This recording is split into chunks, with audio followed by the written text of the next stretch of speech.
Segera naik ke tempat yang tinggi pegunungan atau gedung yang tinggi jika melihat tanda-tanda akan terjadinya tsunami.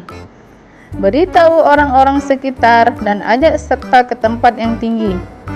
Jika sedang di dalam perahu atau kapal di tengah laut dan mendengar berita dari pantai telah terjadi tsunami, jangan mendekat ke pantai. Arahkan perahu ke laut. Gelombang pertama biasanya disusul gelombang berikutnya. Pastikan gelombang telah benar-benar mereda sebelum turun ke daerah yang rendah.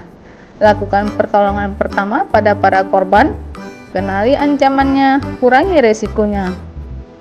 Video ini dipersembahkan oleh Maulida Sari, mahasiswa Magister Keperawatan USK.